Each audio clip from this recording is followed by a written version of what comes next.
What's good, y'all? What's going on? Chronicles of a Widow Pastor. Hope you guys are having a blessed afternoon. We'll talk about something very candid and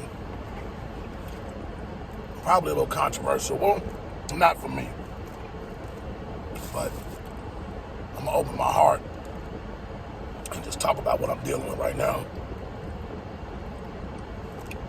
In addition to the loneliness, eating healthy like this is really helping me cope with it. But that's not what I'm going to talk about. I'm going to talk about loneliness, I've been experiencing a lot of that lately. It's been very intense.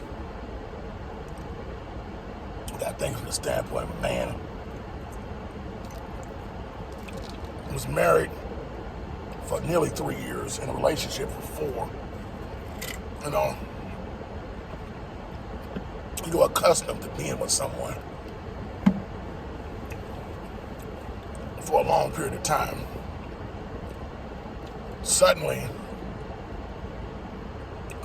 you're not in a relationship anymore. Once all the grief and the initial shock of everything, and the praying and talking to God, which I never stopped doing that, but when it first happened, I was just like in, survival mode. Just like, I gotta survive. I gotta keep pushing because my church needs me. Going to therapy, which I need to do more of.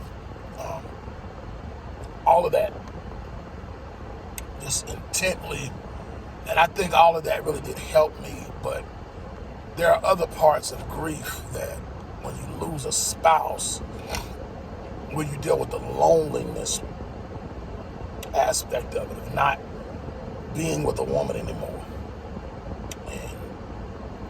and being what I like to call unexpectedly single again.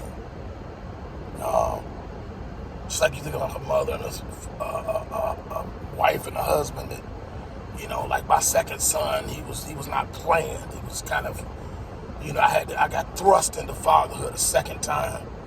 And from my first marriage, my second son, who's now 20 years old, he wasn't planned. He just, we were doing things, but we weren't really necessary. We were on birth control and all that. Well, this is kind of what happens. Like, you can't plan for somebody that you love to die, even if they got health problems. Some of y'all was like, some people told me, like, you had to know something. Like, no. Yes, there's that possibility, but you don't think about that when it's someone you love. You're fighting for them. We were trying to get her heart transplant, all of that, and she's gone. She's not here anymore, and I wasn't expecting that to happen. And the frustration of it is that those of y'all that know my story, I prayed for many, many years for God to send me a wife. I may even put that video on here on this page. Like, it has thousands of views. Ain't no time. I bet it may be in the tens of thousands of views now. It was the first YouTube video I ever did that had over 1,000 views on it. That was viral to me back then because I wasn't really looking at monetization, and one of my other channels is monetized. So I got 2,000 subs like that. So now I'm like, I understand the business aspect of YouTube, but back then I didn't. And it shocked me that message reached so many people, because all I did was say a prayer because I was believing God for my wife. And it took years after that.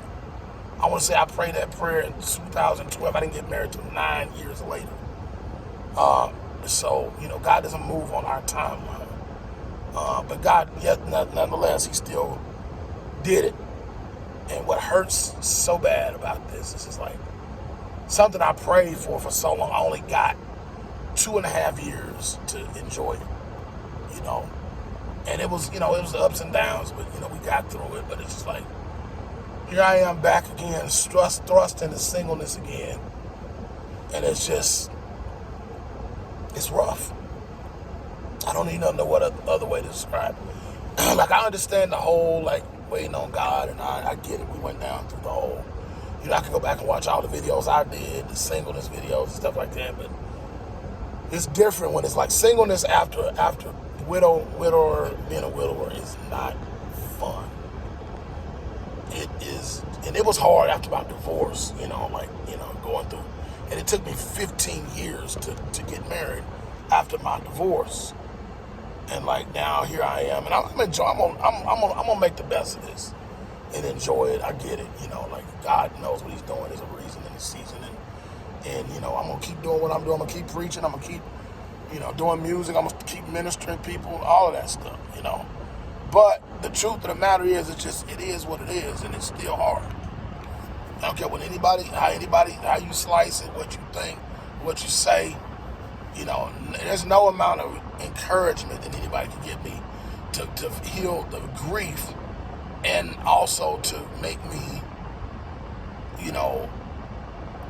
feel better about, being lonely again. I'm like, I remember singleness last time, and it was not always fun, And like, here I am again, and I'm back here again. This is like, it feels unfair, but I know God has a plan, and I get all of that. And I just ask and solicit y'all's prayers, because this, oh boy, we're back. We're back again in the temptation of women. And, that's just a real thing when you're a man, I think when you're married, you used to getting sex, and now you can't. It just stops. You know what I'm saying? Like, here I am, like, I'm teaching purity, I'm preaching, I'm doing all this stuff, and now I gotta contain myself, and then when you're a pastor, women, they want you, they want to holler at you, they all this, that, all that, and then, like, he's single again now, he's not married, and, like, his wife died, and all that unnecessary stuff I don't want to have to deal with, and the temptation of you wouldn't believe, like exes and stuff like that. And it's not just them. It's like it crosses my mind, because I do want to get married again at some point. But right now, it's tough, because loneliness is a real deal. I never thought I'd have to deal with this again. I never thought I would go back to being single again and going back through this whole journey again. Oh my God.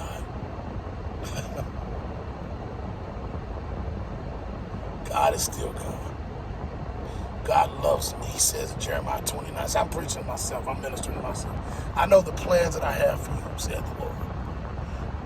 Plans to prosper you and to not harm you, but to give you a hope in the future.